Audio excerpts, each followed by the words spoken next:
పాలు విరిగితే పారబోస్తున్నారా? అస్సలు పారబోయకండి. పాలు విరగటమే ఒక నష్టం అనుకుంటే, పారబోయటం డబుల్ నష్టమండి. టేస్టీ అండ్ హెల్తీ రెసిపీ మనం చక్కగా విరిగిపోయిన పాలతో ఇలా చేసుకోవచ్చు. ఎలా చేసుకోవాలో చూపిస్తాను. చాలా టేస్ట్‌గా ఉంటది. పన్నీర్ కర్రీ అండి. వ్లాగ్ అయితే కంటిన్యూ అవుతుంది. ఈ వ్లాగ్‌లో ఈ కర్రీ ఎలా చేసుకోవాలో మీ అందరితో షేర్ చేసుకుంటాను.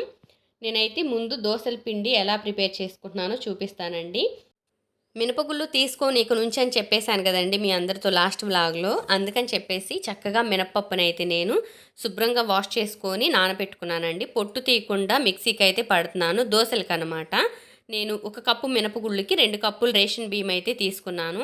మిక్సీకి వేశాను చూడండి. పిండైతే చక్కగా మెత్తగా మెదిగిపోయింది. ఇప్పుడు ఈ బ్యాటర్‌ని అయితే మనం స్టోర్ చేసుకునే బాక్స్‌లోకి అయితే వేసేసుకుందాం. పిల్లలకి స్కూల్ స్టార్ట్ అయినాయి అని చెప్పేసి షాపింగ్ మాల్‌కి వెళ్ళి షాపింగ్ చేసుకొని ఇంటికి వచ్చిన తర్వాత అయితే నేను నైట్ ఈ పిండి పట్టానండి. నెక్స్ట్ డే మార్నింగ్ పిండి చూపిస్తాను చూడండి ఒకసారి. పిండి అయితే బాగా పులిసిపోయింది. పొట్టు తీయని మినపప్పుతో మిక్సీకి పట్టానండి. ఒక కప్పు మినపప్పుకి 2 కప్పుల బియ్యం అయితే తీసుకున్నాను. ఇప్పుడు నాకు ఎంత పిండి అయితే కావాలో దోసలు వేయటానికి అంత పిండి తీసుకొని సాల్ట్ కలుపుకుంటాను. మిగిలిన పిండిని మూత పెట్టేసి ఫ్రిడ్జ్‌లో అయితే స్టోర్ చేసుకుంటాను. నైట్ అంతా పిండిని పులియబెట్టానండి. దోసల పిండి మిక్సీకి పట్టేటప్పుడు బాక్స్‌లో స్టోర్ చేశానండి. కానీ పిండి పులిసేలా ఉందని చెప్పేసి పెద్ద క్యాన్‌లోకి అయితే మార్చుకున్నాను. ఇప్పుడు దోసలు ప్రిపేర్ చేసుకోవడానికి నాకు ఎంతైతే పిండి అవసరమో అంత తీసుకొని టేస్ట్‌కి తగినంత సాల్టు, బ్యాటర్‌కి తగినంత వాటర్ వేసుకొని కలుపుకుంటున్నాను. పిండి కొంచెం లూజ్‌గా ఉంటేనే దోసలు మనకి పలచగా వస్తాయి. అందుకని చెప్పేసి నేను ఒక టీ గ్లాస్ వాటర్ వేసుకున్నాను. ఇంకొంచెం అవసరమైతే వేసుకొని కలుపుకుంటున్నాను.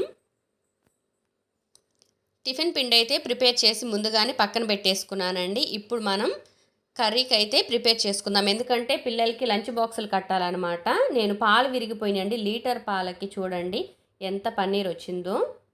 పాలు విరిగిపోతే నేను ఇక వాటిని పారబోయకుండా చక్కగా అలాగా స్ట్రైనర్‌లో వేసుకొని వడగట్టుకొని ఆ స్ట్రైనర్‌తో సహా నేను ఒక గిన్నెలో పెట్టుకొని వేస్టేజ్ వాటర్ కిందకి దిగినయి దానిపైన మూత పెట్టి ఫ్రిడ్జ్‌లో అయితే పెట్టేశానండి. నేను ఊరికే అలా ముక్కలు కట్ చేస్తున్నాను అంతేగాని విరిగిపోయిన పాలతో ఎప్పుడు ముక్కలు రావండి. కట్ చేయడానికి మాత్రమే వస్తాయి. మనం లైట్‌గా రోస్ట్ చేసుకోవాలి. ఆయిల్‌లో కొంచెం ఫ్రై చేసుకోవాలి అన్న టైంలో మనం ఇది కడాయిలో వేసిన వెంటనే విడిపోతాయన్నమాట. పొడి పొడిగా మారిపోతాయండి. ఊరికే అలా ముక్కలు కట్ చేశానండి. తుంపితే కూడా కాలీఫ్లవర్ పువ్వుల్లాగా అయిపోతాయి అని చెప్పేసి నేను ఇంకా చూడటానికి అలా కనిపిస్తాయి అని ముక్కలు కట్ చేసుకున్నాను. గ్రేవీకి అయితే మనం ప్రిపేర్ చేసుకుందాము. 3 టమోటాలు అయితే తీసుకున్నానండి నేను. చక్కగా నీట్‌గా వాష్ చేసుకొని టమాటో ముచ్చిక తీసేసి ముక్కలుగా కట్ చేసి ఒక గిన్నెలో అయితే వేసుకుంటున్నాను. వీటినైతే మనం మిక్సీ పట్టుకోవాలి. మిక్సీ పట్టడానికి ముందుగా ఏమేమి కావాలో నేను వాటన్నిటిని ప్రిపేర్ చేసుకుంటున్నాను. 3 టమోటాలు తీసుకొని ముచ్చికలు తీసేసి ముక్కలుగా కట్ చేసి వేశాను కదా! అలాగే ఆనియన్స్ కూడా ఒక 3 తీసుకున్నానండి. గ్రేవీకి టమాటో, ఆనియన్ పక్కాగా ఉండాలి. టేస్ట్ చాలా బావుంటదనమాట. ఆనియన్‌కి కూడా పొట్టు తీసేసి ముక్కలుగా కట్ చేస్తున్నానండి. మీరు డైరెక్ట్‌గా 2 చెక్కలుగా వేస్తే మిక్సీ కొత్త జార్ అయితే చక్కగా మిక్సీ అయిపోయిద్ది. 10 ఇయర్స్, 5 ఇయర్స్ అలా వాడిన జార్‌లు అయితే మాత్రం అంటే మాది 10 ఇయర్స్ అవుతుందిలెండి ఈ మిక్సీ తీసుకొని.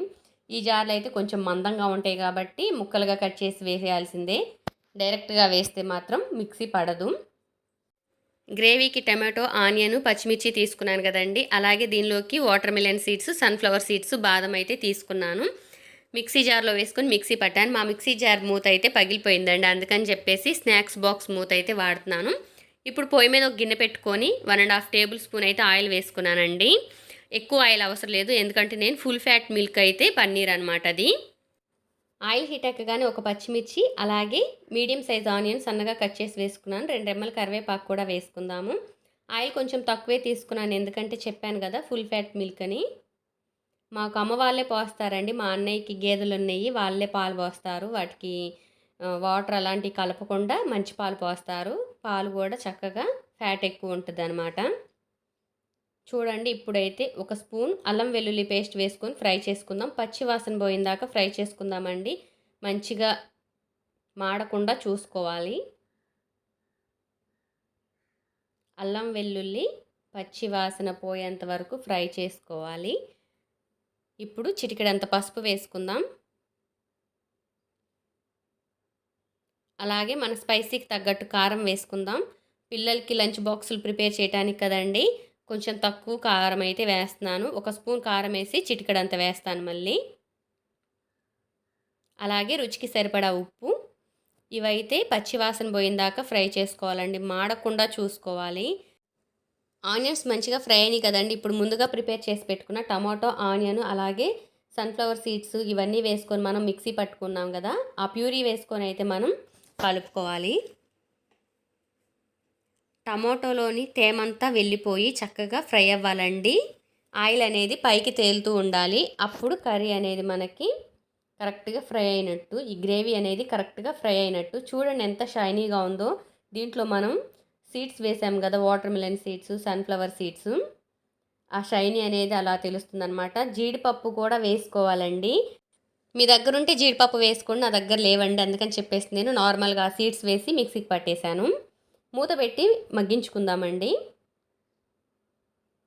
మంటను లో ఫ్లేమ్లోకి టర్న్ చేసుకోండి, లేదంటే మాడిపోతుందండి. చూడండి, మాడకుండా చక్కగా మంటను లో ఫ్లేమ్లోకి పెట్టుకొని మసాలా అనేది చక్కగా ఫ్రై అవ్వాలన్నమాట. టమాటో ప్యూరీ అనేది నీరు మొత్తం వెళ్ళిపోయి ఆయిల్ అనేది రిలీజ్ అవ్వాలండి. చూడండి, ఆయిల్ రిలీజ్ అయింది కదా. ఇప్పుడు మరొకసారి మనం కలుపుకుందాము. నేను ఇప్పుడైతే మంటని హై ఫ్లేమ్లోకి పెట్టుకొని బాగా ఫ్రై చేస్తున్నానండి. కాస్త కూస్తా ఉన్న టమాటోలో తేమ అయితే వెళ్ళిపోవాలి. అందుకని చెప్పేసి దగ్గరే ఉండి మంటని హై ఫ్లేమ్లోకి పెట్టుకొని కలుపుకుంటూ ఫ్రై చేసుకుంటున్నాను అనమాట. హై ఫ్లేమ్లోకి పెట్టి పక్కకు మాత్రం వెళ్ళకండి, ఈజీగా మాడిపోతుంది.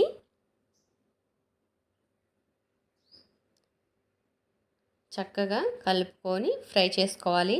చూడండి, వాటర్ అనేది తగ్గిపోయింది కదా, వాటర్ శాతం. ఇప్పుడు మనం ముందుగా ప్రిపేర్ చేసి పెట్టుకున్న పన్నీర్ ముక్కలు, పాలు విరిగిపోయిన పన్నీర్ అండి, నేను ప్రిపేర్ చేసిన పన్నీర్ కాదు ఇది.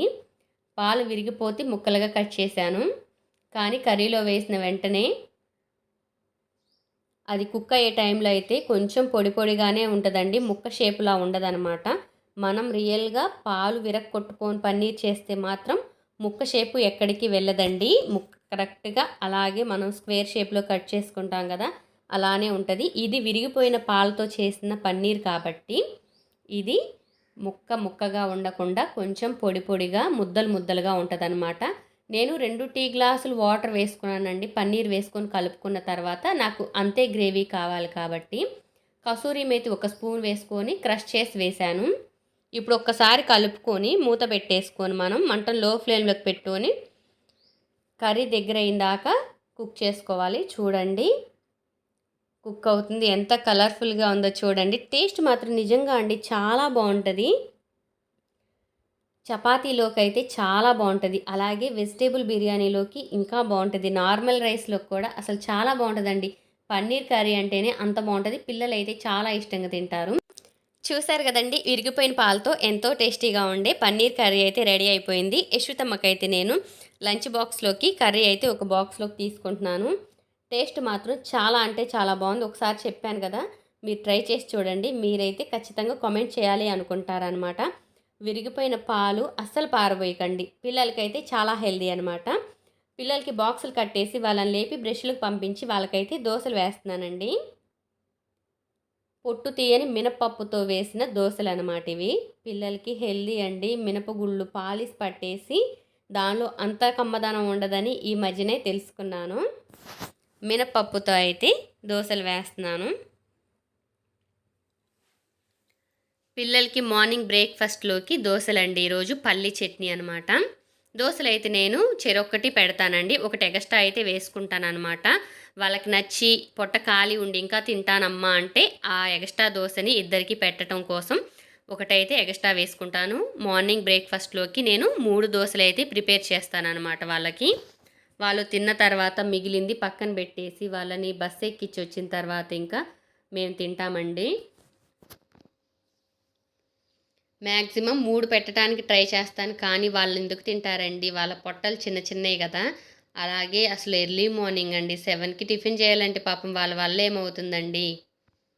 చూడండి, దోశలు అయితే మంచి కలర్ వచ్చేసినాయి. పిల్లల్ని అయితే నేను ఇంకా టిఫిన్ పెట్టేసి గుడికి అయితే పంపిస్తున్నామండి. స్టార్టింగ్ డే కదా స్కూల్, జూన్ 13నండి ఇది స్టార్టింగ్ డే. మా వారైతే గుడికి తీసుకెళ్తున్నారు. ఇవి షాపింగ్ మాల్లో తీసుకొచ్చిన డ్రెస్సులు అండి, కాటన్ మెటీరియల్ అనమాట, చాలా బాగుంది. గుడికి వెళ్తున్నారండి. కృష్ణ అయితే ముందుంది, వీళ్ళని అలా గుడికి పంపించి నేను ఇంట్లోకెళ్ళి చిన్న చిన్న పనులు కంప్లీట్ చేసుకున్నానండి. వీళ్ళు గుడి నుంచి వచ్చారు. కెమెరా అయితే కొంచెం క్వాలిటీ మిస్ అయింది. బ్యాగులు ఇచ్చి పంపించానండి. నేను మునక్కాయ చెట్టు పెట్టానండి. చాలా తొందరగా అయితే గ్రోత్ అయింది. చెట్టు చాలా పెద్దదయిపోయింది. చాలా తక్కువ రోజుల్లోనే. చెట్టుకి పూత పడిన దగ్గర నుంచి ఎదురు చూస్తున్నామండి. కాయలెప్పుడు కాస్తాయా అని. పూత మొత్తం రాలిపోతుంది. ఈ గాలులకి, వానలకైతే చెట్టు ఊరికే ఊగిపోతుంది. చాలా హైట్ అవ్వటం వలన చెట్టుకి కాయలు కాయక ముందే విరిగిపోయిద్దేమోనని భయపడుతున్నాము. పిల్లలైతే స్కూల్‌కి వెళ్లారండి. నేనొచ్చి చెట్టు వైపు అలా చూడగానే ఇంత బారుకాయ అయితే కనిపించింది. సడెన్‌గా షాక్ అనమాట. డైలీ చెట్టుని ఎంతో పరీక్ష పెట్టి చూస్తాం. రోజు కానరాని కాయ ఈరోజు ఇంత పెద్దగా కనిపించింది. మంగళగిరి వెళ్ళి చిన్న షాపింగ్ చేసి పిల్లల దగ్గరికైతే వచ్చామండి. ఫస్ట్ డే కదా! వాళ్ళ మిస్ వాళ్ళతో మాట్లాడదామని. యశ్వితమ్మ ఫస్ట్ క్లాసు, క్రిష్టమ్మ యూకేజీ అండి. వీడియో నచ్చితే please like and share, subscribe. మరొక మంచి వీడియోతో కలుస్తాను. బాయ్.